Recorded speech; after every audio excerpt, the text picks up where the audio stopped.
How you doing? And welcome to Neither Real Music. I'm Ed. This is Just Play It, my series dedicated to learning songs. Recently we've been working on Blue Monk. I've given you a series of chord changes and a couple of lead ideas to work with to help you practice over those chord changes. Today's lead idea is going to be a little bit more advanced, but it shouldn't be anything difficult for you to figure out. I'm going to start by showing you a series of scales, and then we're going to do a concept called mapping. Before we get started though, please remember to subscribe and ring the bell so you know when your next lesson is. Mapping is an idea where we look at the chord changes of a song, and then we look at our guitar and pick the places that we're going to use to solo over those chord changes. You could think of them as different positions, but this way you're always following the chord changes of the song or chord changes in a specific section of the song so that your solo works out and sounds good despite your technique or playability. Sonically, it will fit in. The first scale that I'm going to show you is a B-flat Ionian scale in 5th position. When I talk about 5th position, that means my first finger is going to line up with my 5th fret, second finger is in a 6th fret, third finger is in 7th, and fourth finger is in 8th. My B-flat Ionian scale is going to start with B-flat, second finger, 6th fret, 6th string. Then we're going to go to C, 4th finger, 8th fret, 6th string. We're going to move down a string to D, 1st finger, 5th fret, 5th string. E flat, 2nd finger, 6th fret, 5th string. F, 4th finger, 8th fret, 5th string. Move down a string, G, 1st finger, 5th fret, 4th string. A, 3rd finger, 7th fret, 4th string. And B flat, 4th finger, 8th fret, 4th string. When we put that all together, it sounds like this. B flat, C, D, E flat, F, G, A, B flat. For these examples, I'm only going to show you them ascending because that corresponds to the exercise that I've created. At this point, you really should know that you should practice these ideas both ascending and descending for your own good. Now we're going to take a look at this B-flat Ionian scale with some time, and then I'll show you it with a tab. 1, 2, 3, 4.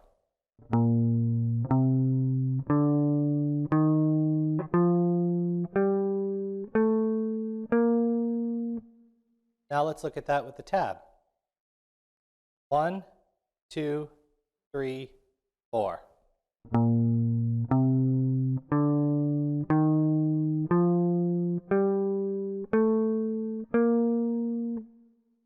All of the scales that I'm going to show you, except for one, are relative to the key of B flat. And I'll show you that after we go over the ones that are all part of the key. The next scale I'm going to show you is E flat Lydian. E flat Lydian starts with E flat, 2nd finger, 6th fret, 5th string.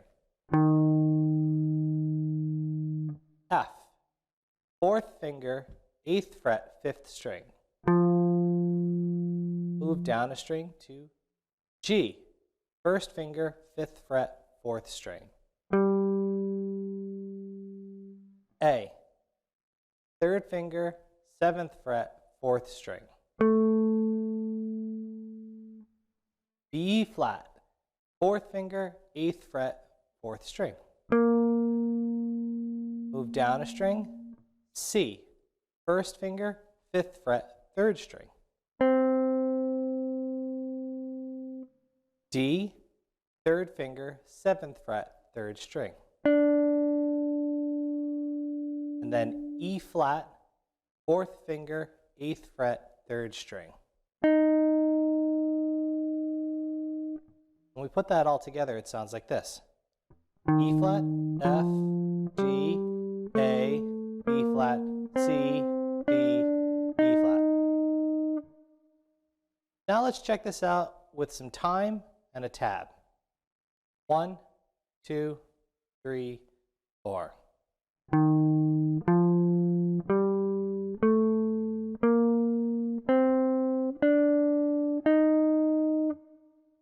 Now let's check that out with a tab. 1, 2, 3, 4.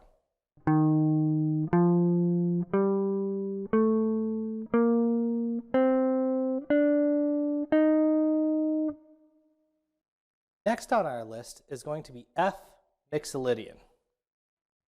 F Mixolydian is going to move up to our 7th position.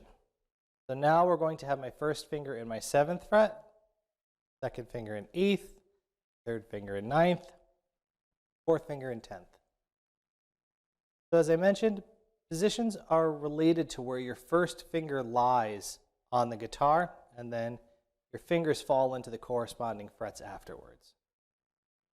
Our first 2 scales took place in 5th position, and this scale will take place in 7th position. F Mixolydian starts with F, 2nd finger, 8th fret, 5th string. And it goes to G, 4th finger, 10th fret, 5th string.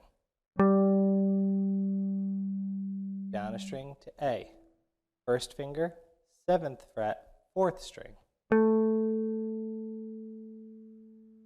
B flat, 2nd finger, 8th fret, 4th string. C, 4th finger, 10th fret, 4th string. Down a string to D, 1st finger, 7th fret, 3rd string. E flat, 2nd finger, 8th fret, 3rd string. And last, F, 4th finger, 10th fret, 3rd string.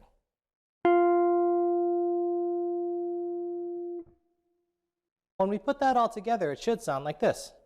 F, G, A, B flat, C, D, E flat, F. Now what we're going to do, as usual, is put a little time on this, then we'll work it out with a tab. 1, 2, 3, 4.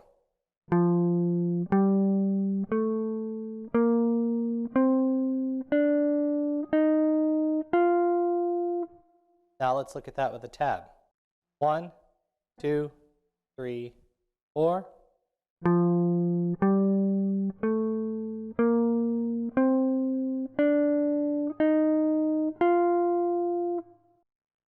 So that idea brings us into our last scales.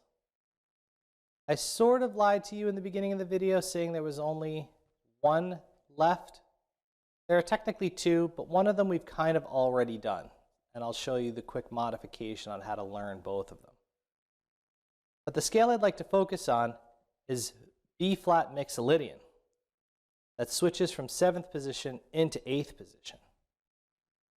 Our B flat Mixolydian scale starts with B flat, 2nd finger, 8th fret, 4th string. Next will be C, 4th finger, 10th fret, 4th string. Move down a string to D, 1st finger, 7th fret, 3rd string. E flat, 2nd finger, 8th fret, 3rd string. F, 4th finger, 10th fret, 3rd string. Here we're going to switch positions. My 1st finger will now be in our 8th fret of my 2nd string, G. Then we're going to go to A flat, which is my 2nd finger in my 9th fret, 2nd string. And last will be B flat, 4th finger, 11th fret, 2nd string. Putting that all together, it should sound like this. B flat, C, D, E flat, F, G, A flat, B flat. With the addition of the A flat into our scale, we're no longer officially in the key of B flat. Now what I'm going to do is play our B flat Mixolydian scale with time and a tab. 1, 2, 3, 4.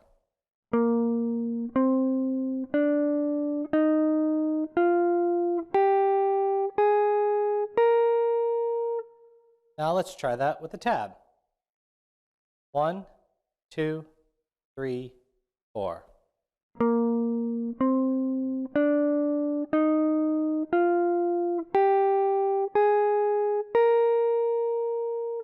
The last scale that I'm going to go over is actually just a different version of a B-flat Ionian scale. The nice thing about this is you already know most of the stuff needed to play it because it's very closely related physically to the B-flat Mixolydian scale that we just learned. Our B-flat, C, D, E-flat, F, and G are all the same. But instead of playing an A-flat, we're going to go to regular A, which is my third finger and my 10th fret of my second string. And then we still go to B-flat, which is fourth finger, 11th fret, second string.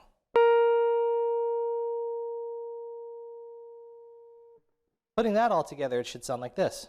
B-flat, C, D, E-flat, F, G, A, B-flat.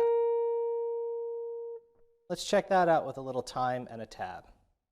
1, 2, 3, 4.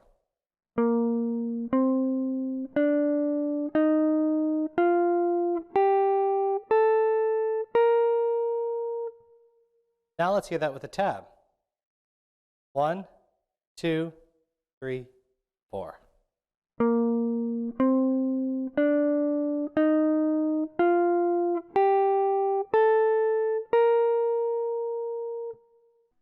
Now that you have a reference point for all of the scales, we're going to work on starting to combine certain scales together. The first two scales I recommend you learn how to combine are B-flat Ionian in 5th position, moving to B-flat Mixolydian in our 7th/8th position. That should sound like this.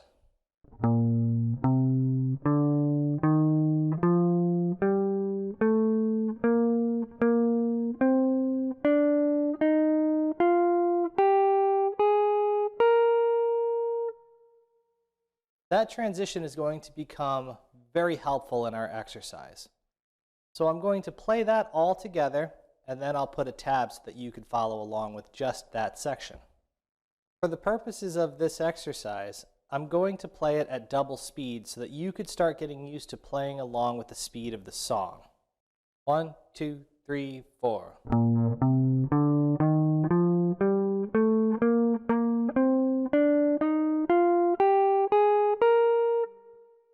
Now let's check that out with a tab. 1, 2, 3, 4.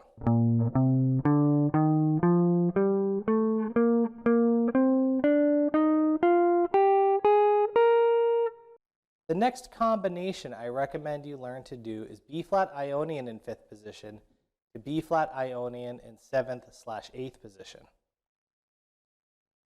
Once again, I'm going to be playing it in double time, so this way you can get ready for the exercise coming up. 1, 2, 3, 4.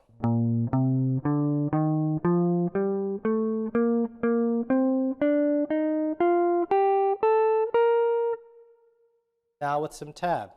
1, 2, 3, 4.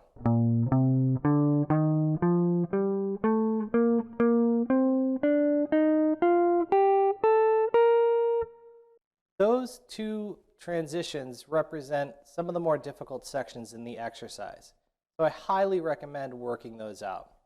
Everything else will come with practice, but those two transitions really should be addressed because they're so similar and there's really only a 1 finger difference between those two ideas. So now that we've gotten those scales out of the way, we're going to work on putting them into the song with the chord changes so you can hear how everything interacts with each other. Mapping is a crucial step in creating really good solos. Once you learn how to create substitutions for the chords that you're working on, you can implement different kinds of mapping to correspond with the substitutions you've put in. Maybe you want to change the feeling of a song from major to minor. When you get really comfortable with this idea, you can even implement modal emotional content, where the chord and the scale that you decided to use aren't officially from the key that you're working with, creating a moment of emotional drama that can make the song sound much more unique. Now what I'm going to do is play the entire exercise with the chord changes so that you could hear how the two interact at half speed. This speed will be double what we practiced our scales at. Then I'm going to do it at the actual speed I want you to play the exercise at. Just follow along, work the idea out. 1, 2, 3, 4.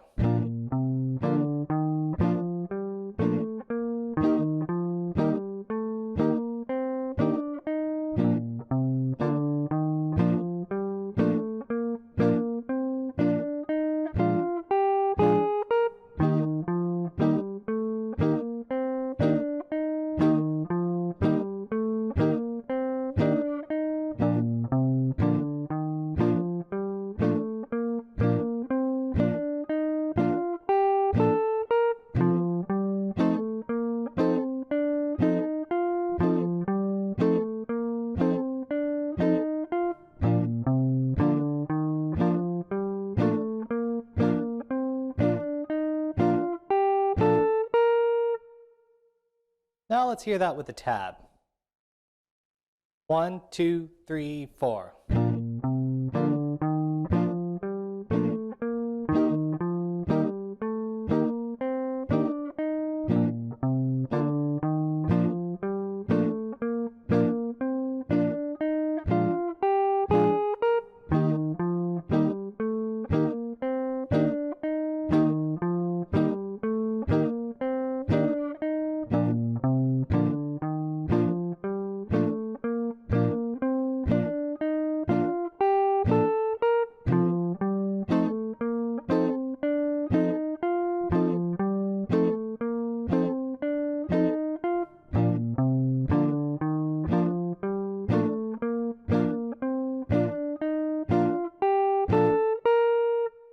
When you're comfortable with that, you could try this next idea. Now we're going to play it at actual speed. So this is double the speed you just learned. 1, 2, 3, 4, 1, 2, 3, 4.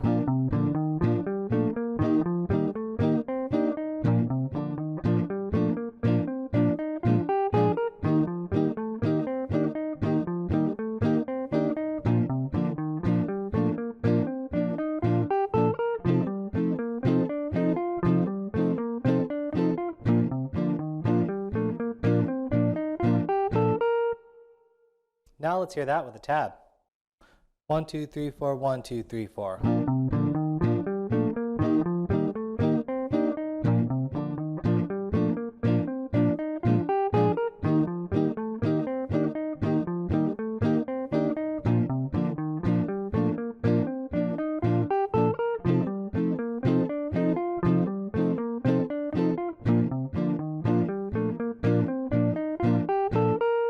When you're comfortable playing this idea, take the chord changes that I've given you in the previous video and try playing along.